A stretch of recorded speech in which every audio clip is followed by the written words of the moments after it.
सब्जियों के राजा आलू हिंदी स्टोरी फॉर किड्स। बहुत समय पहले की बात है जब सब्जियों का एक छोटा सा गांव था। इस गांव में हर तरह की सब्जी रहती थी।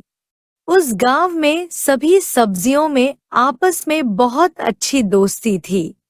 लेकिन एक दिन सब्जियों के बीच एक बहुत बड़ी बहस छिड़ गई। यह बहस इस बारे में थी कि कौन सी सब्जी सबसे महत्वपूर्ण है। सभी आपस में लड़ने लगे, कोई कहता मैं बेहद हूँ, कोई कहता मैं। गाजर ने कहा, मैं सबसे महत्वपूर्ण हूँ क्योंकि मुझ में विटामिन ए भरपूर मात्रा में होता है जो आंखों के लिए बहुत फायदेमंद है। टमाटर ने कहा, नहीं, मैं सबसे महत्वपूर्ण हूँ। मेरा रंग और स्वाद खाने को अधिक रुचिकर बनाते हैं और मुझ में लाइकोपीन होता है जो हृदय के लिए अच्छा होता है। भिंडी ने कहा, आप दोनों से अधिक महत्वपूर्ण मैं हूँ। मेरे अंदर फाइबर की मात्रा ज्यादा होती है जो पाचन के लिए अत्यंत आवश्यक है। इसी तरह सब्जियों के बीच बहस बढ़ती गई। तभी वहां एक छोटा सा आलू आया और सबको शांत करने की कोशिश करने लगा। उसने कहा, दोस्तों, हर किसी का अपना महत्व है। हमें मिलकर रहना चाहिए और एक दूसरे की विशेषताओं को समझना चाहिए। लेकिन सब्जियों ने आलू को गंभीरता से नहीं लिया और उसकी बातों को नजरअंदाज कर दिया। तब आलू ने सोचा कि उसे सब्जियों को अपनी अहमियत का एहसास कराना होगा।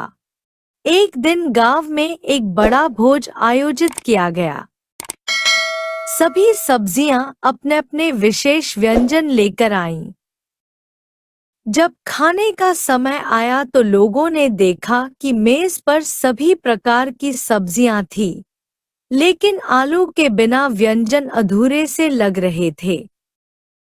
लोग कहने लगे, यह भोज तो अधूरा है, इसमें कुछ खास कमी है।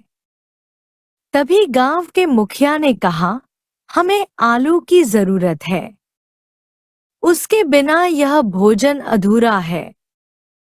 सब्जियों ने यह सुना तो वे हैरान रह गईं। आलू को बुलाया गया और उसके व्यंजन बनाए गए। जैसे ही आलू के व्यंजन मेज पर परोसे गए, लोग खुशी से झूम उठे। अब भोजन पूरी तरह से संतुलित और स्वादिष्ट हो गया था। राजा आलू का महत्व सब्जियों ने तब महसूस किया कि आलू के बिना उनका महत्व अधूरा था। आलू ने उन्हें सिखाया कि मिलजुल कर रहने में ही सच्ची खुशी है और हर किसी का अपना अपना महत्व होता है।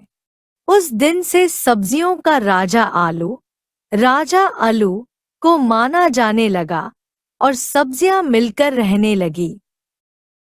आलू के संग वे सभी खुश और संतुष्ट थीं और उनके गांव में फिर कभी किसी प्रकार की बहस नहीं हुई। कहानी का नैतिक। इस कहानी से हमें यह सीख मिलती है कि सभी का अपना अपना महत्व होता है और मिलकर काम करने से ही सच्ची सफलता और खुशी मिलती है। हमें एक दूसरे की विशेषताओं को समझना चाहिए और सम्मान करना चाहिए। Thank you for listening this story. Please subscribe the channel. Hit the like button. Share this video with friends.